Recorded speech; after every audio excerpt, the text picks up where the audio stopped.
Hey yo, it's time to roar, get loud, let's ignite. Jeremy B in the house, we keeping it tight. Every weekday at 11, we ready to ride. Lions Talk Live, come and join the pride. Waking up early, it's that morning grind. Tune in to the show, leave the troubles behind. Jeremy B's the king, with the voice like thunder. Every word he spits, it's a lyrical wonder. Got the lions around, sharp and fierce. When we hear one pride, you can't help but feel your heart pierce. Talking all the topics, keep it real, keep it raw. With a Lions mentality, we're ready for the roar. One pride, it feels right. Jeremy B bringing the heat, morning light. Every weekday at 11, we taking flight. Lions Talk Alive, yeah, we ready to bite. One pride, hear us loud.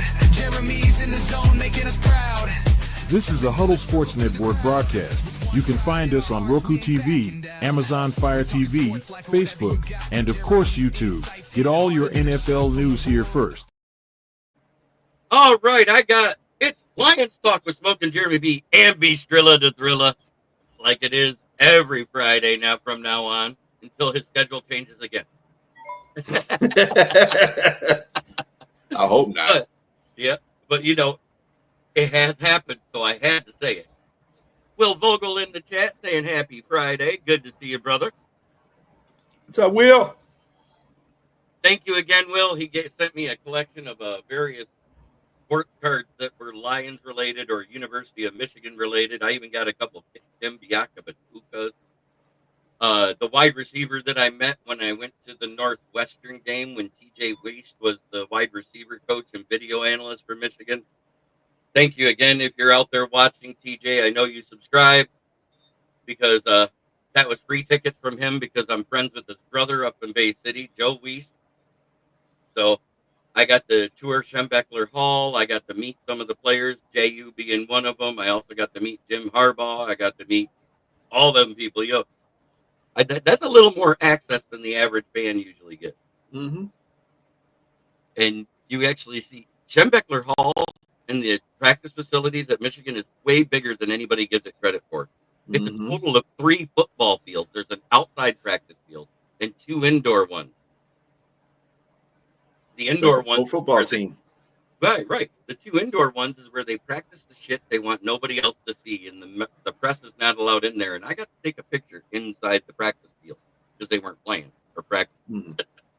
But it was after the Northwestern game that year. Chad Henne was still a part of the team. No, not Chad Henne. Who was it? Riddick, the guy Lions. Jake Rudock. Yeah, there we go. Rudock, Jake Rudock. Yeah. That dude. We had him. Yeah, we had him as a backup to Matthew Stafford, who didn't get hurt that year. It's also the same year that summer was when we drafted Graham Glasgow. That next year. That's why I'm bringing that up. Glasgow left practice because he was stepped on. It wasn't because it actually was a lower leg injury. I think he bruised his foot, and they're playing with kid gloves. Yeah, he got Lamar Jackson because Lamar Jackson went out with the same thing. He got stepped on his foot, and they took him out. Oh my God, he got stepped on his foot, dude! You know how many times players get stepped on their feet in practice and real games? Wait, refresh my memory. In that game versus the Packers, when Goff fell down, wasn't he stepped on by Glasgow? Yep. His own person, yeah. When he tripped and handed it off to David Montgomery to get the first down that sealed the game? Yeah, it happens. It happens more than you think it does. Oh, it does. I wanted to get that out there because stuff like that happens in game, let alone practice. Mm-hmm. We've seen it. But you gotta take care of Glasgow though with kid gloves anyway because he's going to be the starting center. So you want to make sure that any minute injury like that he gets checked out and make sure because we need him. So at center tomorrow, well we're not playing starters, so it'll be Kingsley Egukun and then the other backup who's trying to make the team for even the practice squad. He has to get better. Otherwise, it'll be the long snapper behind him. That's what I see happening. Because we usually do carry 3 centers, 1 on the practice squad, an extra 1 on the roster. And depending on what happens, they get rotated in. But I think Kingsley Egukun so far has proven he's a good backup center that can come in a spot start, actually do decent, because he's been facing the best of the other teams, which includes starters. Ratledge did really good most of the day versus Sheldon Rankins. He did get one pressure on Goff past Ratledge, and that's because that was on the play when Glasgow. They've said now that he is our right guard. They're keeping him there because him and Sewell have built a rapport, and they're playing well. They feed off of each other. Anything that gets past Ratledge is going in between the guard and center, and it's something that's taken the center out of the play.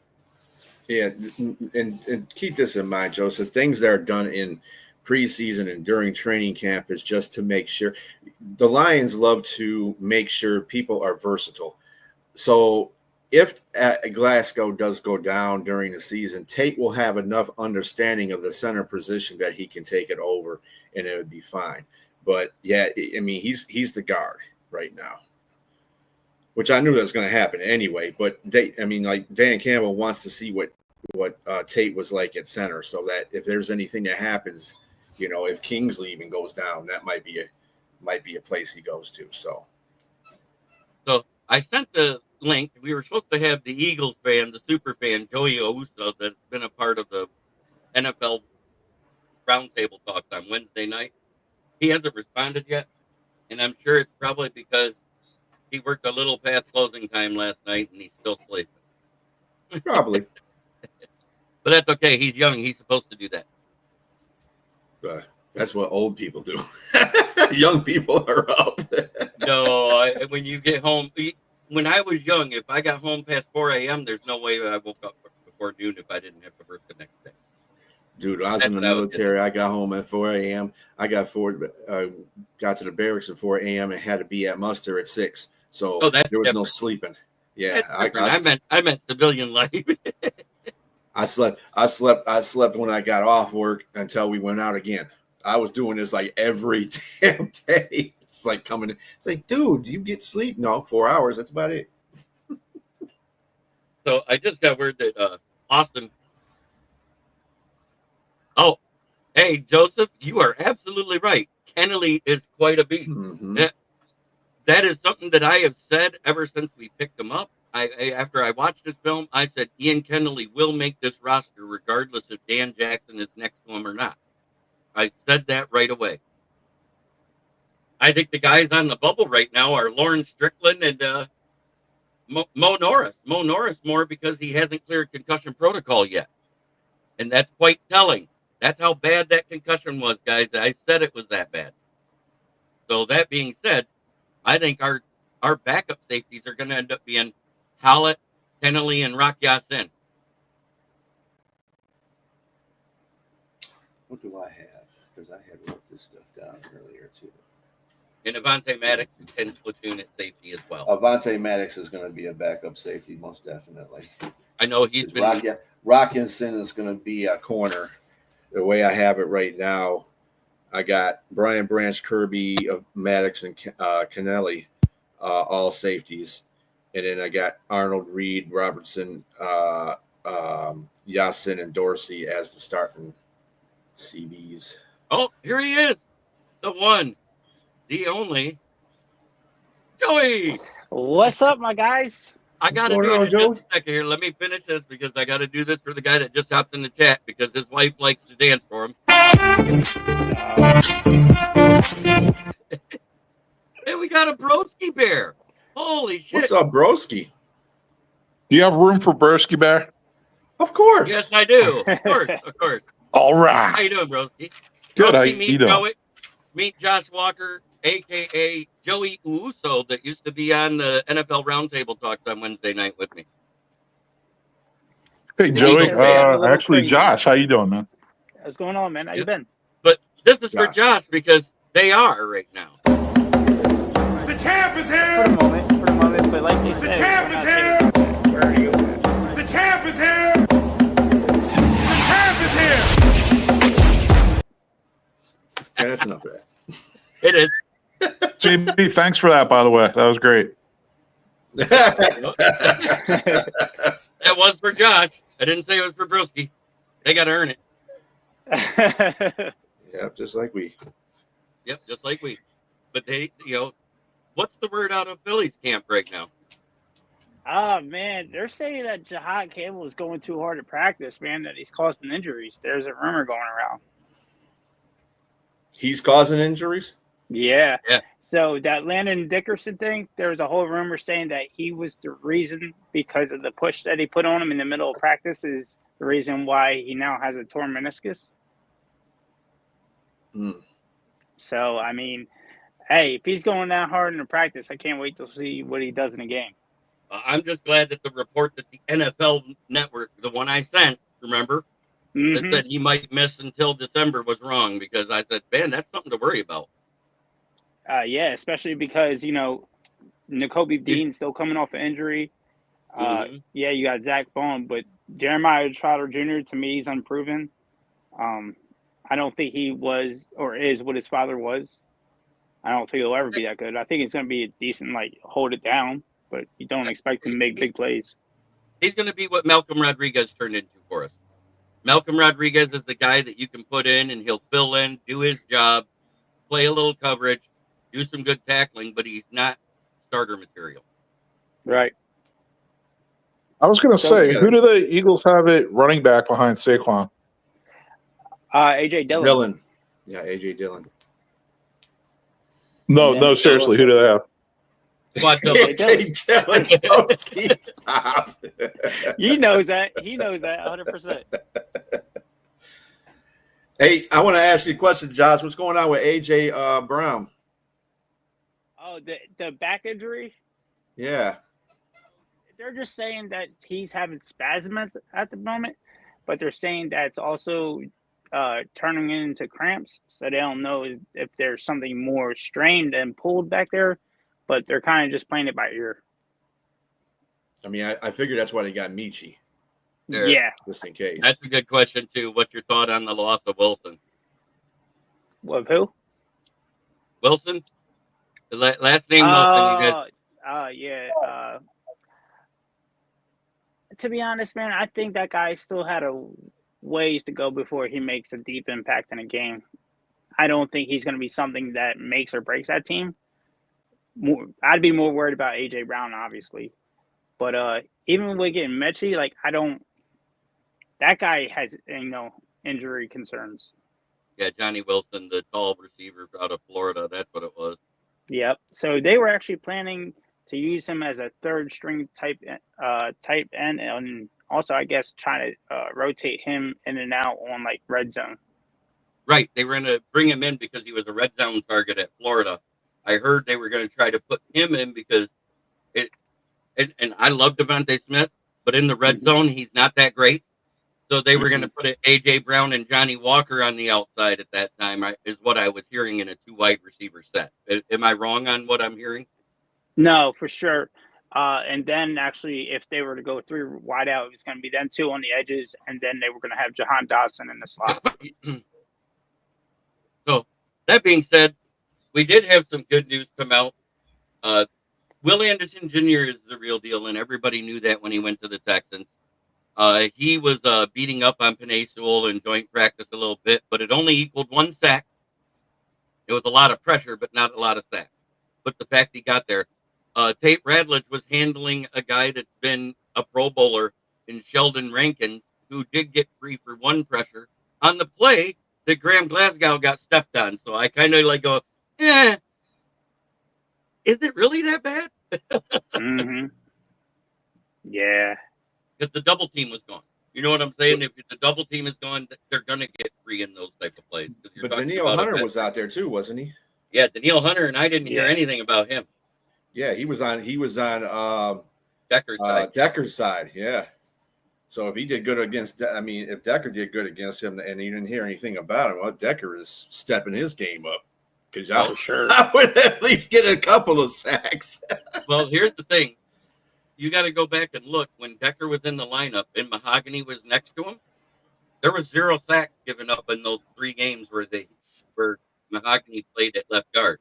All 8 of the sacks last year came when Graham Glasgow, who's naturally a right guard, playing left guard. So I look at that type of stuff. You know, if a guy's playing out of position from one year to the next, is transitioning just like a rookie would have. Mm-hmm.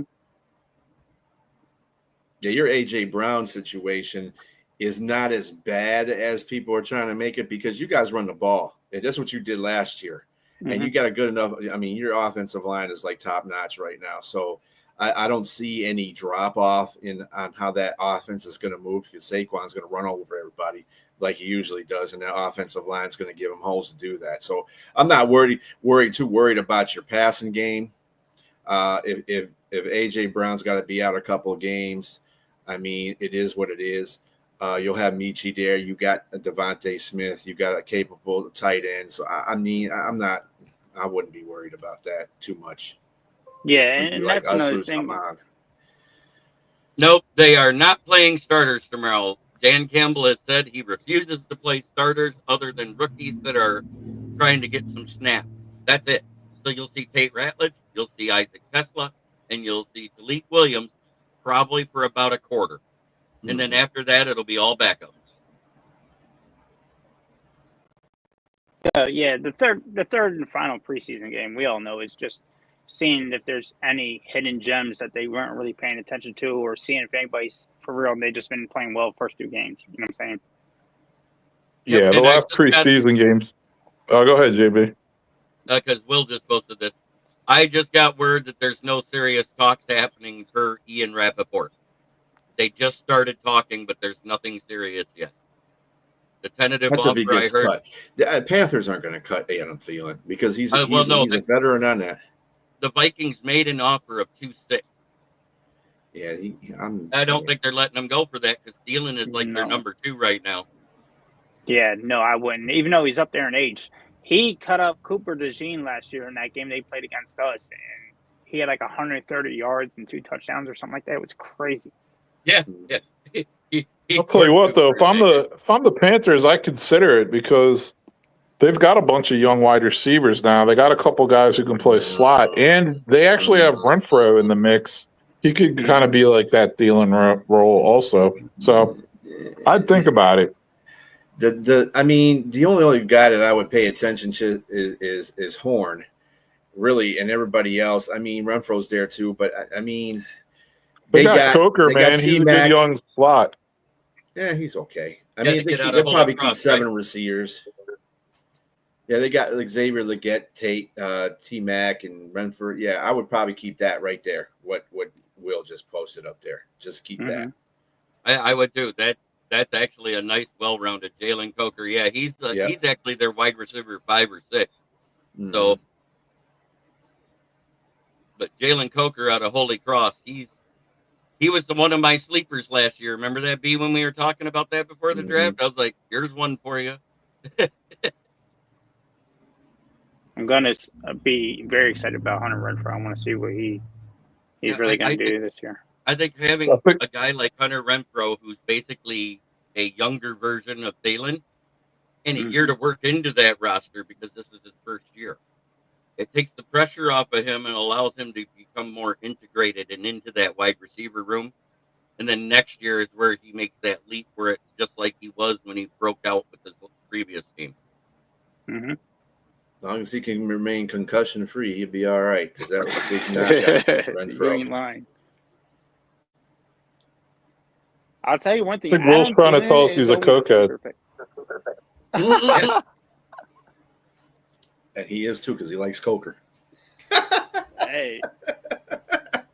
What do you say? He's a Coker. I like Coker. He said, I like Coker. Like I said, he's a Coker. Adam Thielen is always a great pickup for PPR leagues. Yes. I love that guy.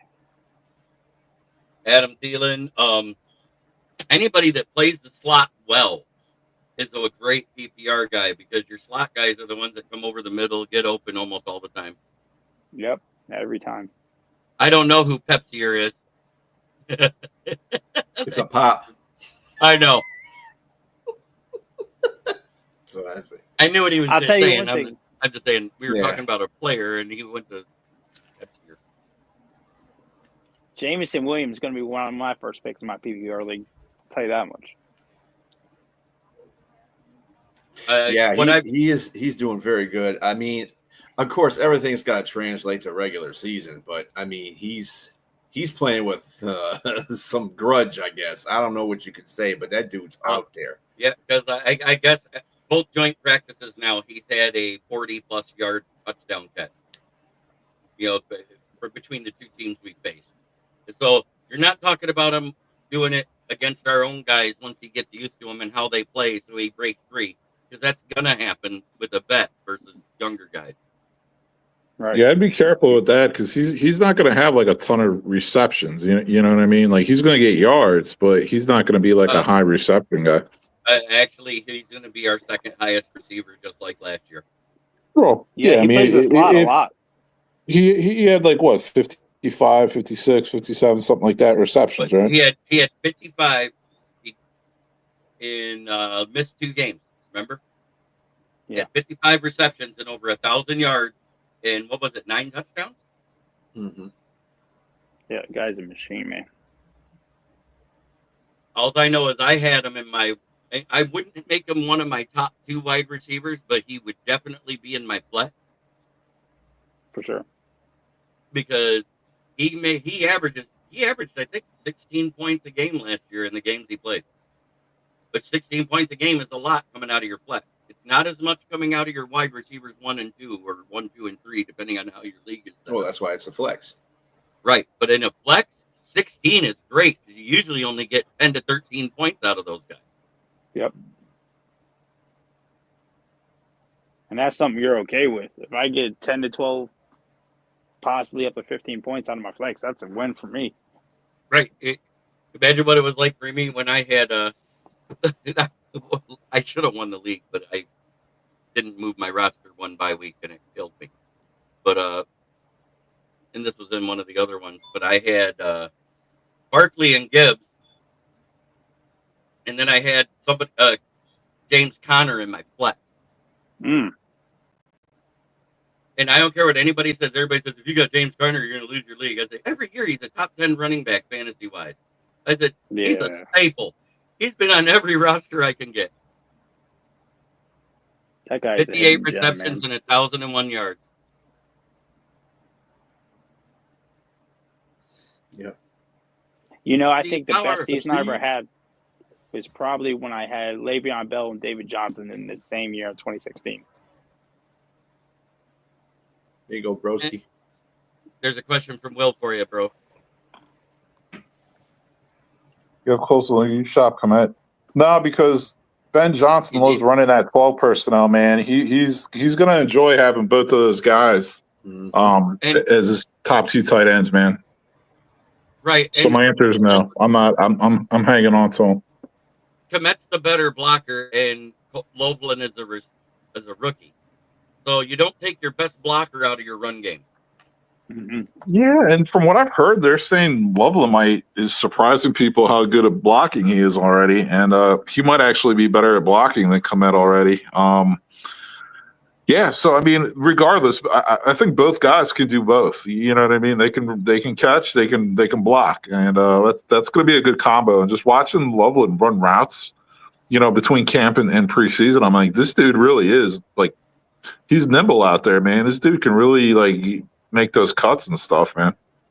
Well, I told you when you got him because you asked me about him because you asked about Colson Loveland himself, and I said he's a better route runner and receiver than Komet. He has to work on his blocking. That was all I said. Yeah, dude, he reminds me of like a slightly more athletic like Greg Olsen. That's kind of what he reminds me of so far. Which I'll take that. I'll take that any day of the week, man. Shit. Yeah, that's a fair assessment. That's a really breaking news, by the way. We have a trade. The Commanders are sending Brian Robinson Jr. to the 49ers per Tom Pelissero. That tells you right now Christian McCaffrey's out for the year. That's going to be the next. Well, I don't know if it tells him to be out for the year. I think they just want to make sure that if he does go out, insurance, exactly. Watch there be a Tesla bobblehead driving a Tesla. Not of Elon Musk and not giving any Teslas to us. I don't know. What? The Ford's got a Tesla. Yeah, now. So who's that put at Washington's #1 running back then? Austin Eckler. Yeah. Austin. No, not Austin Eckler. They got a couple of young guys that they want to start. Yeah, let me bear with me one moment. I want to bring up their roster because they got a couple of guys that are just killing it right now. In fact, I know it's his preseason, so you can't really get excited about it. But these kids, man, I can see the reason why they wanted to shop him. Let's see the roster here. B-Rob is so good. Yeah, he's still a pliable running back, but I think they just wanted to go young, maybe. Mm-hmm. Maybe that's their excuse for it. This Chris Rodriguez guy is good. Jerry McNichols is good. Yeah, they still have Austin Eckler on there, and this Krosky Merritt guy is pretty damn good too. So they got a lot of good running backs, young running backs. Are you in Dan Campbell's office at Ford Field? No, but I wish. They probably kicked me out anyway. Let's see. Yeah. So I mean, they got pliable running backs. I mean, they're all good. They're young, good running backs. The rookie that they have on their running back is the Krosky Merritt guy that they picked up in the draft. But they've been saying a lot of good things about Rodriguez and McNichols since last year, because they had them both on there last year, and they started taking carries away from Austin Eckler and Brian Robinson, because Brian Robinson I think was injured a little bit last year. Mm-hmm. So they inserted those running backs in there, and they did a heck of a job for him. So hey, if they like them, keep them. I think that's pretty good. I don't know what they got back in the trade, though. They didn't say what they got back in the trade. They just traded them to the 49ers, but they didn't say what they traded for. 6th round pick. Well, that's a good deal. Yeah, That's a great deal. That's not. Oh, yeah, nah. Really good deal for San 6th round pick Fran. for Brian, from 49ers to the Commanders, Foreskins, whatever you want to call them. The Redskins. Foreskins. Because they were the Redskins before. Yeah. How sold is everybody on Pittsburgh's defense? Defense is very legit. The only thing I have a question mark is their secondary, but a great front seven negates a bad secondary. We've seen it. Well, their secondary ain't bad. They got Darius Slay, they got Jalen Ramsey, and they got Porter. Porter Jr. So, Porter Jr. Yep. Yeah, Michael Porter. Safeties are, one of our own safeties that we had for a minute. What's his name? They have Deshaun Elliott, right? Yeah, Deshaun Elliott. That's the guy I'm talking about. Deshaun Elliott, and they got a rookie, I think, going to take over the safety spot. Although Jalen said he would play safety. That's his ultimate goal to go. I was going to say, I'll take those cornerbacks over the Lions cornerbacks any day of the week. Well, you can do that, then you won't get nowhere. Right, JB? What's that? What quarterbacks are you talking about? What? He's trying to be funny. I know. I was like, I didn't know what quarterbacks he was talking about because JB said the Steelers secondary is garbage, and I said, well, I'll take their cornerbacks over the Lions cornerbacks. I'll tell you that. Not this year. Yeah, right now. by a lot. By not even close.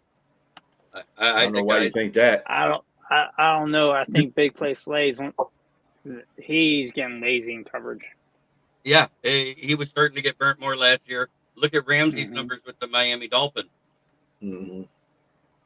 He went to a colder weather town, and every time the temperature dropped below 50, he was more burnt than Eli Apple in that Super Bowl. Oh no, man! You guys only have one cornerback above 5'8". That doesn't mean anything. Doesn't matter. Yeah. We also have the safety that was the tie for the interception leader last year in Kirby Joseph. Yeah, it was. We also got Brian Brandt. We got Avante Maddox. We also got Rock Ya-Sin. We got people. Yeah. Rock Ya-Sin. Look, if Avante as a can backup, stay healthy, they're backups though. Avante and Rock Ya-Sin are backups. Which they should be at this point in their career. Right. So if they're depth pieces and being rotated in, that's huge. We don't have Bildor. Hallelujah. And with Avonte, man, with his injuries, like had over his career, if you could just sub him out, I don't know, 6-7 plays a game, he's gonna give you the best that you got. Yep. Don't burn him out. Exactly. I He's think gonna that's get what the hurt. whole signing of him was for. That particular right there. And I know one thing, they're definitely better than Green Bay's cornerback room. That When you're using a wide receiver to be a cornerback, dude. Yeah. You've caused defeat right there. Yeah, I was going to say they're better than the Vikings cornerback room too. That's really their cornerback room is very unimpressive. Yes. In the division right now, and I'm going to rank it legitly. It's Bears, then Lions, and then the other two. I don't know which one is worse. And that's my God's honest truth there, because the starting corners last year for Minnesota were burnt way more often than people realize. They were saved by Sam Darnold in the offense. Yeah, I think it was a bad move to get rid of Jair for Green Bay. Alexander. Yep. It's a bad move. 100%. But Green Bay, we're consistent. We have no problems in the offseason. Shut up. Y'all suck. Your secondary stinks. Well, it's funny how everybody picks on the Lions pass rush last year, but was ranked one better in the NFL than the Packers.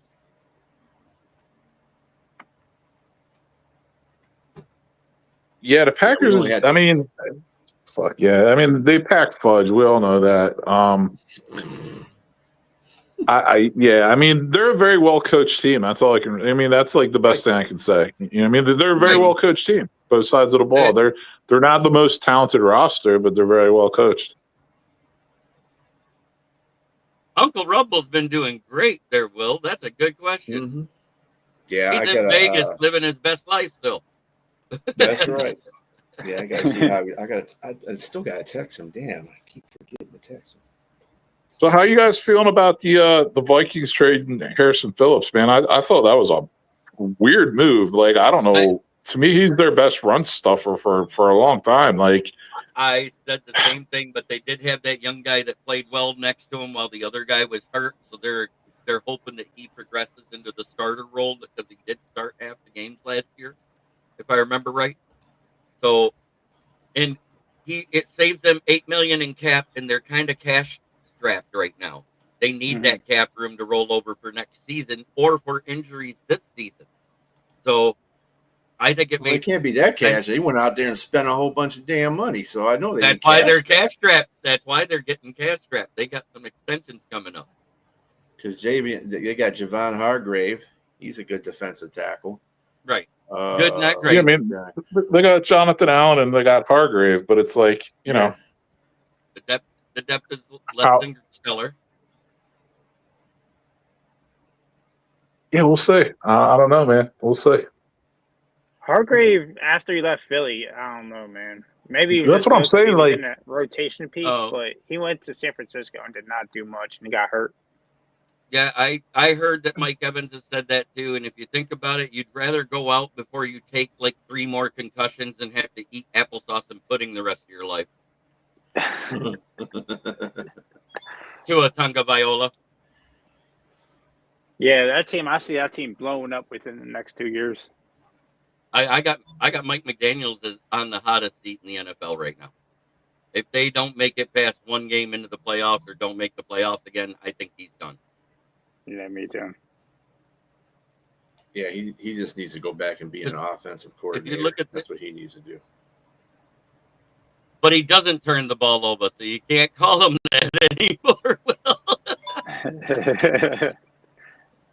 It's Tua Tagovailoa until he's unconscious. The guy has got one of the highest completion rates for his starting games in the NFL right now, and it's not even close. I think he's in the 70s. It's crazy how accurate he is. And everybody calls him this or that because if you watch half the plays where there is a turnover, he's laid out. The receiver's laid out, and the ball pops out. It's not he very rarely throws it right to somebody. Yeah.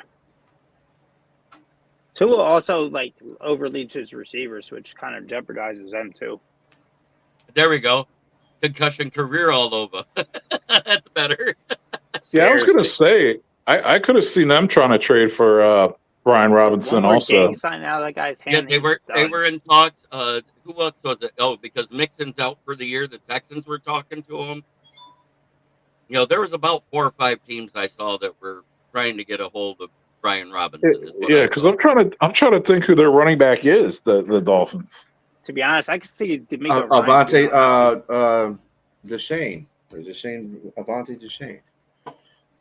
Yeah, they could definitely use another running back. And they still got, let's see. Damn you, Broski Bear. I got to go on the damn site to see this. Yep. That's how we do it. I just heard they were talking to him. Don't get mad at me. No, that would make sense, man. I mean, that would have made sense. Let's see. What's their running back? Come on. It's not being Jackie. Okay. No, I don't want to subscribe to your website. Yeah, Devon Achane. Yeah, well, that's the only good running back they got. I think they're also trying to go to their younger talent because they got Aaron Champlin, Ollie Gordon, which they got in the draft. Other than Mike Boone is their other running back that's a veteran, but you don't know them. You know what I'm saying? So that's poverty right there. Guy. That's poverty. Yeah. Mm-hmm. So they could probably use a running back or two. So those of you getting ready to draft this weekend coming up, like myself, don't take CMC number 1 overall. Don't. I wouldn't take Barkley should be your first pick off the board for anybody. Yeah, Barkley, Henry, Gibbs. Barkley, Gibbs. I'm gonna go for the ones that I think across, especially in a PPR league, like most of them are anymore. So you got to splash in your wide receiver. You got Barkley, Chase, Behan. I don't see him as a number 1. He doesn't do it for me yet. I just don't see it. He's solid, but I see him as a second rounder. Until I see that next level, and I think as long as they have the coach Raheem Morris there, he won't get to that level. Not Bijan. Coaching's awful. Hey, Rumble, but not Bijan. Brian Robinson, not Bijan. Yeah, he changed it. He changed it. Rumble is in the chat. Look at that. Will speaks. He shows up. It's almost like what was that show where the guy said, "Man, all we do is say your name and you show up." Oh, Urkel. Family Matters. We got Ricky Scott. Ricky Scott. Yeah, good to see you. Haven't seen Smoking Dad, but he might be mowing the yard. It's looking like it's getting ready to rain.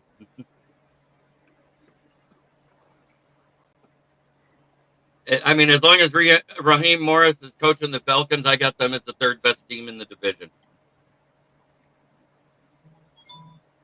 Who's that? Tampa Bay? Raheem or not? Falcons. The Falcons. Oh yeah. I think the Falcons will finish second. I think Panthers might actually surprise people and take second. I don't like the Panthers defense. The Panthers defense. I'm in agreement with Mr. Bstrilla. I think the Falcons definitely finish second. The Panthers they're a hot mess, man. They're still a disaster.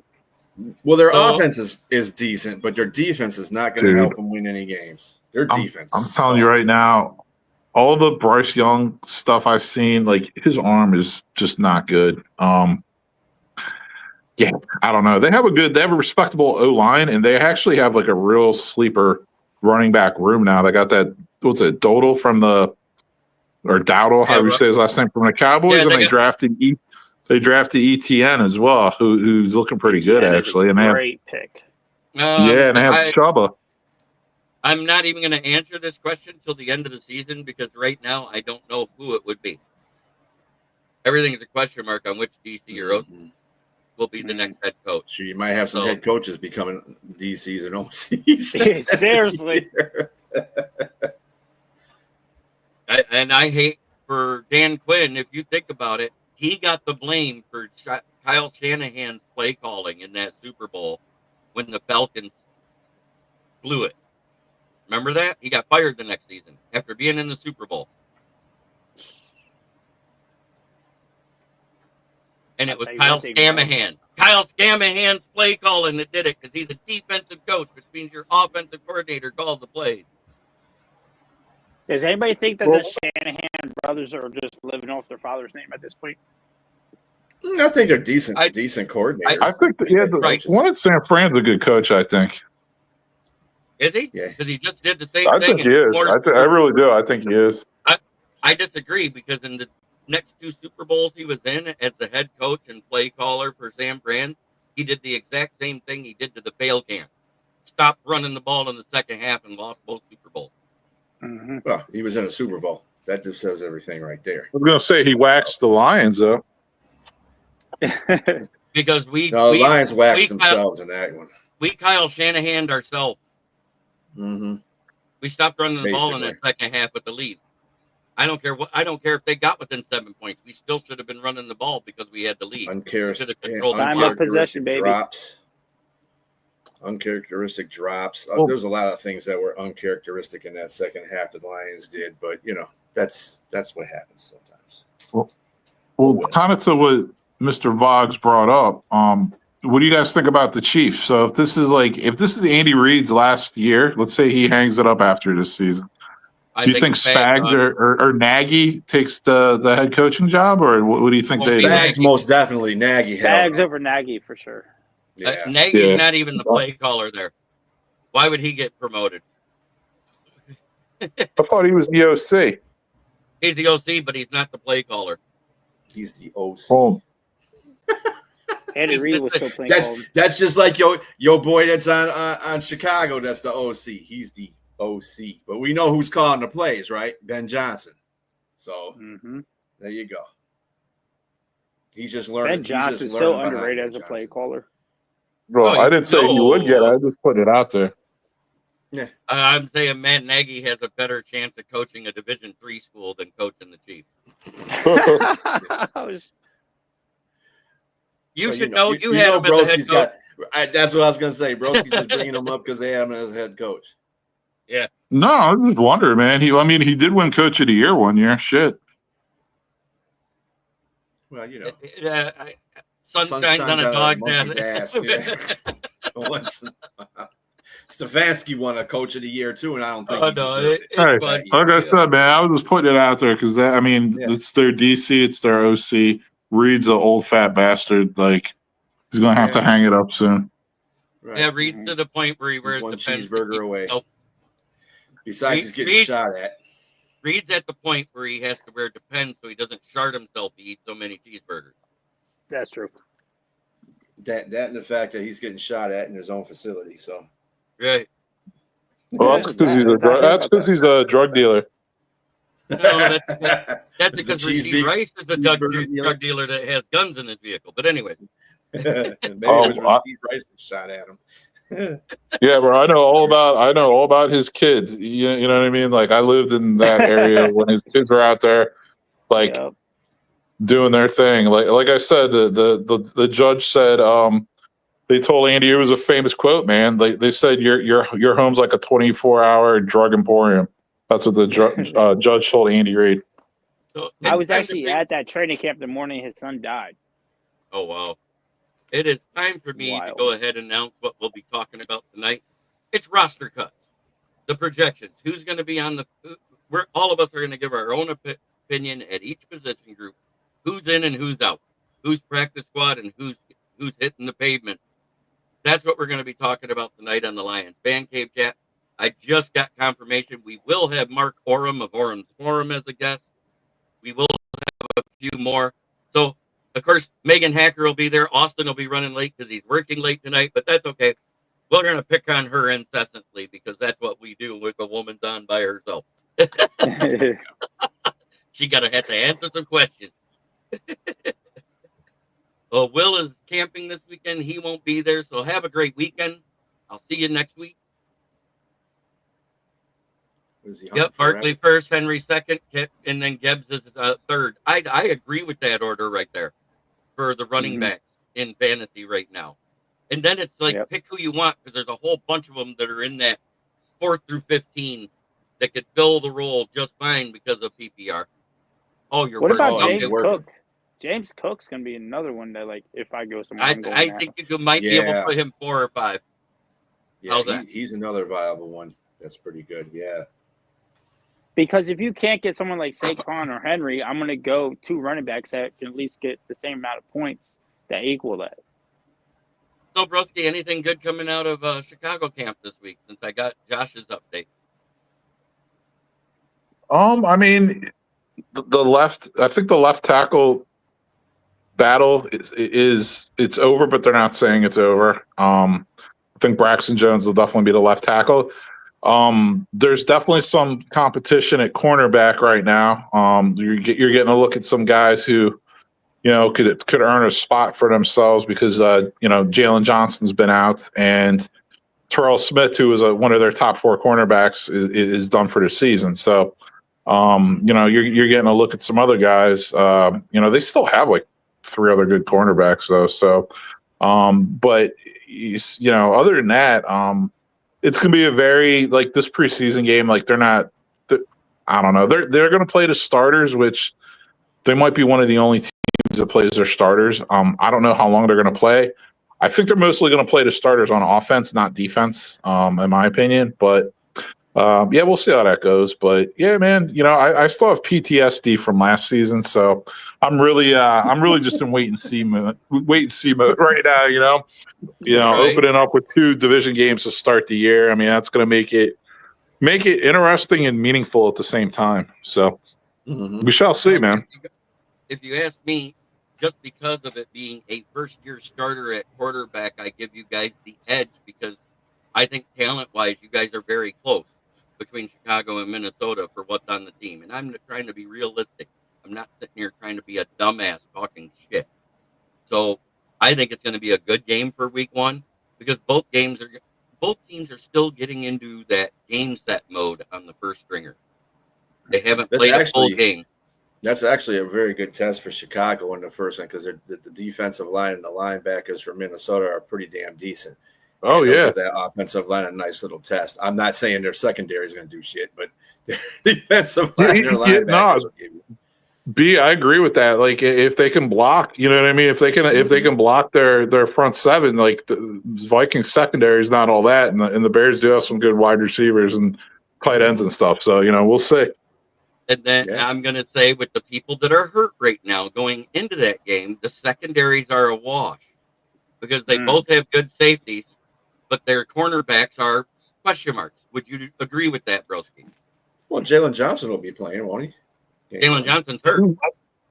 Yeah, they're saying, like, he's on track to play, but what the hell does that mean? We don't know until he's actually out there, and then it's like he didn't really practice much anyway. Yeah, I don't know, man. I really just think the Viking safeties really aren't that good. Like Harrison Smith, right? Like Smith is old, yeah. Dude, You guys still Kevin? Yeah, Byard I don't too, know, right? man. Like I'm really just unimpressed with their secondary overall. Like I would even without Jalen Johnson, I'd probably still give the edge to the Bears. But yeah, I mean that's we're splitting hairs. Whatever. And as much as I hate to say it, safety rooms in the NFC North right now, and I don't care what Packer fans say, it's Lions, Packers, Bears at 1 or 2, and then Vikings. Yeah, 2 or 3. Packers, Bears, that's what I mean. Like the Bears secondary is better than the Vikings because like you have Byard and Brisker at safety. Like that's pretty freaking good, man. Like you got Gordon at nickel, and you still have Stevenson. Then you have Blackwell, and you got Jalen Johnson when he comes back. Like they should be pretty solid, man. They really should. McKinney and whoever they put next to him is pretty damn good for the Packers at the safety room. That's what I was getting at. That's why I playing this year next to. But I still think the best year. safety room, and I'm not even trying to be a homer. If you go statistics, Branch and Joseph is the number 1 safety room in this division, and that's not even close. I agree with that. Chicago, I want to see if Gordon steps his game up, though. I've been kind of disappointed with Gordon in the last. I'll tell you what. Part of that. What's a big part of that? Staying on the field. Like Come on, dude. You're getting paid now, man. Play. True. Play like a stud, man. Mm-hmm. Yeah, I expect that game to be a shit show, honestly. Like, to me, that's got, like, 16-13 or, 14-10 written all over it to me. Nobody scores more than 21 points. That's what I thought immediately. Yep. I say the same thing about the Packers and the Lions. Say what you want. Neither team came out like gangbusters, and the only reason why anybody was able to do anything in Brazil is because that soccer grass was slicker than ice. Everybody was falling down and missing tackles on both teams in that Philly Packers game last year. Remember that? Yeah, it was really bad. Now Kansas City and the Chargers can get that experience because they're playing. Oh yeah. So. But I think the NFL contacted them saying, "Hey, you've got to do something about that because football isn't like soccer. We don't let our players slide across their bellies for 30 yards after scoring." You know what's crazy? That wasn't even the top field to play on in Sao Paulo. No, my girlfriend's from there, and like she was like, "Why are they playing there? That's like in the hood, and that's not even a good field." I'm like, "Yeah, right." The gang concerns was real, but they weren't moving the game because of it. They just increased security for the teams. And when I read that, everybody says, "Oh, they're thinking about canceling the game because of gang violence." I was like, "No, dude, idiot! They were thinking about moving the game because in that city, everybody hates the fucking color green because that's the rival soccer club color." Yeah. Again, I don't have to worry about that this year. Right. Red and blue and yellow.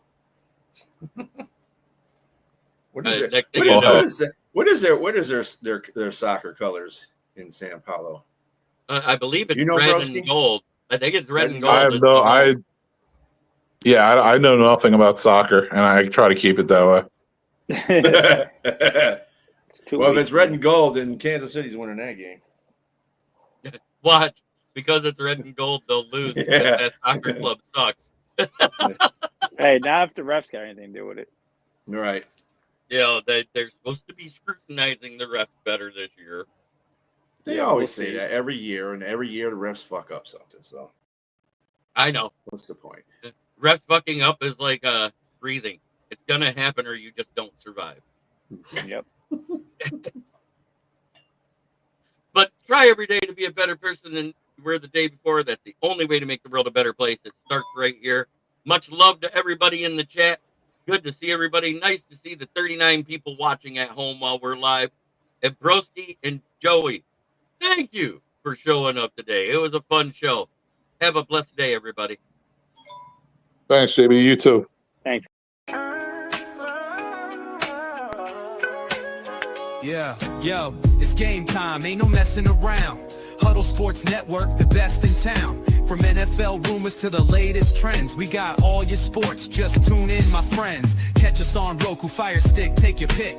Facebook, YouTube, where the action's slick. Daily shows that drop like a bomb. From 10 to 11, it's Ken and Ken. Stay calm. Huddle up, catch the vibe, feel the rush. Get your news, get your fills in the clutch. Over 27 podcasts, we breaking it down. Join the team, Huddle Sports, wear the crown. Live every weekday, it's how we roll. Lions Talk with Jeremy B, we taking a stroll. From 11 to 12, don't miss a beat. We break down the game, make the info sweet. The Daily Huddle Podcast, noon to 1. CST Zone, we're just having fun. Toss your doubts, we bring the facts. Tune into the Huddle.